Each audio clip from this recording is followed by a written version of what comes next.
Assalamualaikum warahmatullahi wabarakatuh. Alhamdulillahirrabbilalamin. Wassalatu wassalamu ala asrafil anbiya wal mursalin wa ala alihi wa sahbihi ajma'in, amma ba'du. Yang terhormat dosen pengampu mata kuliah Sejarah Pendidikan Islam Bapak Dr. Haji Iwan MAG dan teman-teman sekalian. Perkenankanlah kami dari kelompok 9 akan mempresentasikan tentang pendidikan Islam kontemporer abad 20 dan 21. Saya di sini selaku pemateri pertama akan menjelaskan tentang pengertian pendidikan Islam kontemporer. Jadi, pendidikan Islam kontemporer adalah sebuah sistem pendidikan yang berlandaskan nilai-nilai ajaran Islam, namun bersikap adaptif, terbuka, integratif, dan inovatif terhadap realitas masa kini. Pendidikan Islam kontemporer juga adalah bentuk aktualisasi nilai-nilai Islam dalam konteks modern. Tujuannya adalah membentuk insan kamil atau manusia yang sempurna, yang seimbang antara akal, hati, dan tindakan, serta mampu menjadi agen perubahan sosial.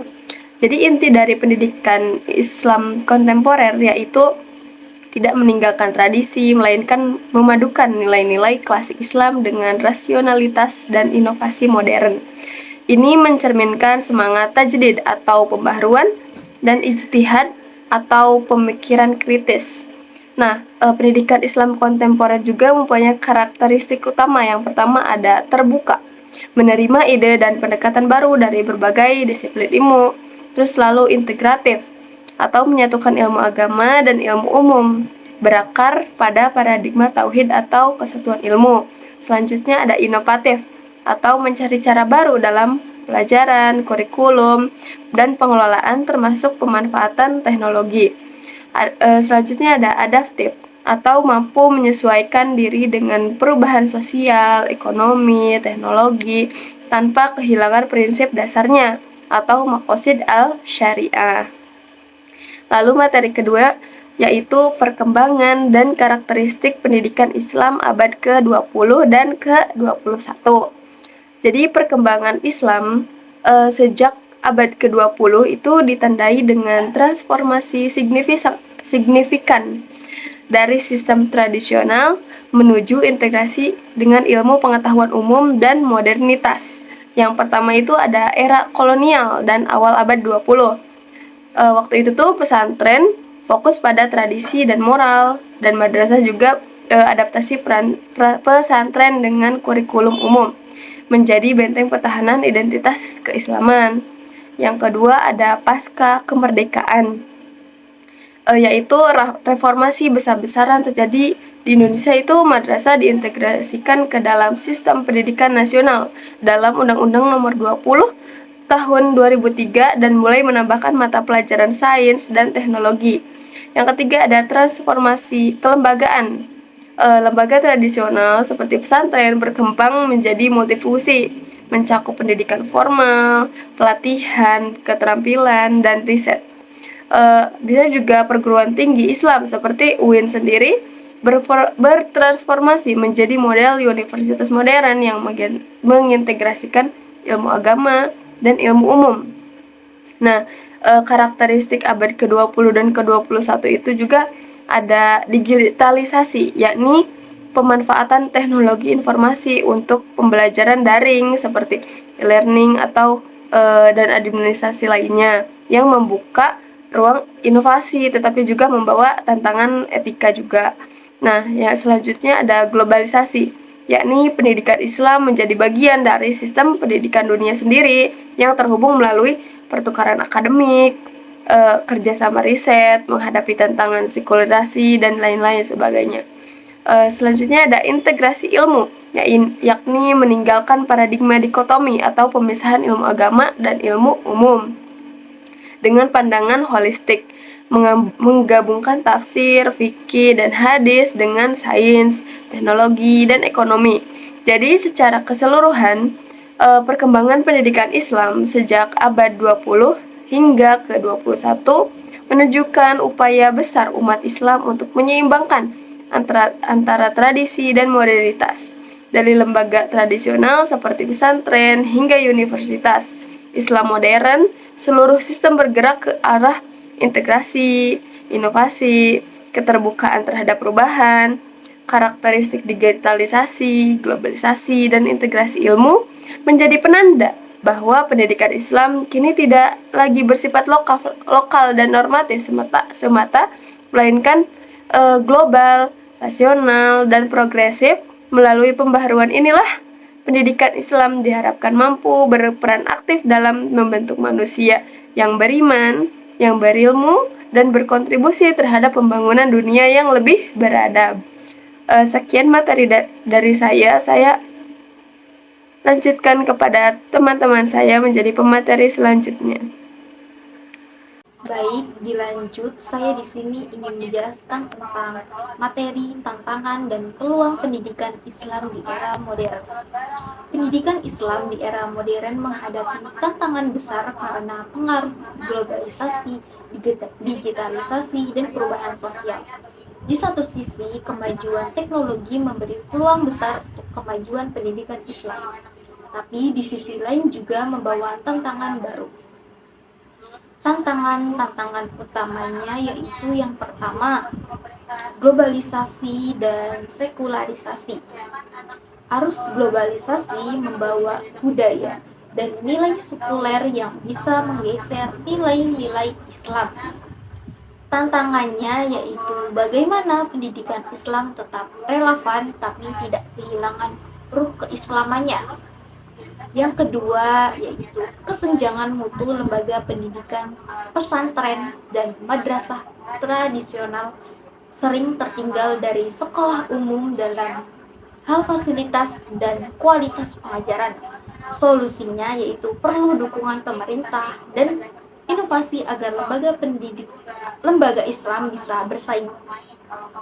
Yang ketiga yaitu dikotomi ilmu agama dan ilmu umum. Masih banyak lembaga yang memisahkan ilmu agama dari sains.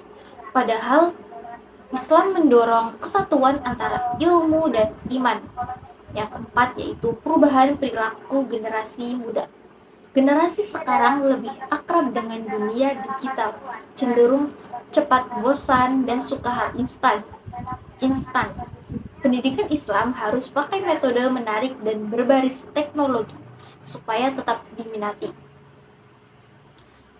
Peluang-peluang besarnya yaitu yang pertama kemajuan teknologi. Teknologi bisa dimanfaatkan untuk dakwah dan pembelajaran digital seperti e-learning, aplikasi Al-Quran, dan platform pendidikan Islam online. Yang kedua yaitu kerjasama. Antar negara muslim lembaga Islam sekarang bisa saling terhubung lewat riset dan pertukaran akademik internasional. Contohnya kerjasama antara Al-Azhar, IIUM, dan UIN. Yang ketiga yaitu minat generasi muda terhadap studi Islam. Banyak anak muda sekarang tertarik dengan ekonomi syariah, media Islami, dan industri halal. Ini peluang buat pendidikan Islam mencatat tenaga profesional yang beriman dan berilmu. Jadi pendidikan Islam di era modern berada di antara tantangan dan peluang. Kalau bisa beradaptasi dengan teknologi dan tetap menjaga nilai spiritual, maka pendidikan Islam bisa jadi kekuatan besar dalam membangun peradaban modern. Sekian materi dari saya.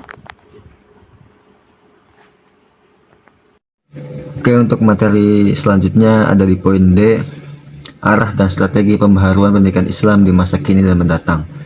Pendidikan Islam di masa kini dan mendatang menghadapi tantangan multidimensional yang menuntut adanya pembaharuan sistemik, konseptual, dan praktis. Pembaharuan tersebut bukan hanya bersifat kosmetik atau administratif, tetapi juga menyangkut paradigma dasar pendidikan itu sendiri. Tujuan utamanya adalah untuk mengembalikan peran pendidikan Islam sebagai pilar pembentukan manusia yang utuh, insan kamil yang beriman, berilmu, dan berakhlak, sekaligus mampu menghadapi realitas global yang kompleks dan dinamis. Arah dan strategi pembaharuan pendidikan Islam perlu disusun secara sistematis agar mampu mengintegrasikan antara nilai-nilai tradisi, keislaman, dan kebutuhan modernitas yang terus berkembang. Arah pembaharuan pertama adalah mewujudkan sistem pendidikan Islam yang bersifat holistik, yakni menggabungkan antara aspek spiritual, intelektual, dan sosial dalam satu kesatuan yang utuh. Model pendidikan seperti ini tidak hanya menekankan dimensi kognitif, tetapi juga dimensi efektif dan psikomotorik seperti peserta didik. Menurut Hasan Langgulung, pendidikan Islam sejatinya harus diarahkan untuk menumbuhkan manusia seutuhnya, al-insan al-kamil, yang keseimbangan jiwanya tercermin dalam keselarasan antara akal, hati, dan amal. Dalam konteks masa kini, pendidikan yang holistik menjadi kebutuhan mendesak karena perkembangan teknologi dan globalisasi seringkali menimbulkan disorientasi nilai.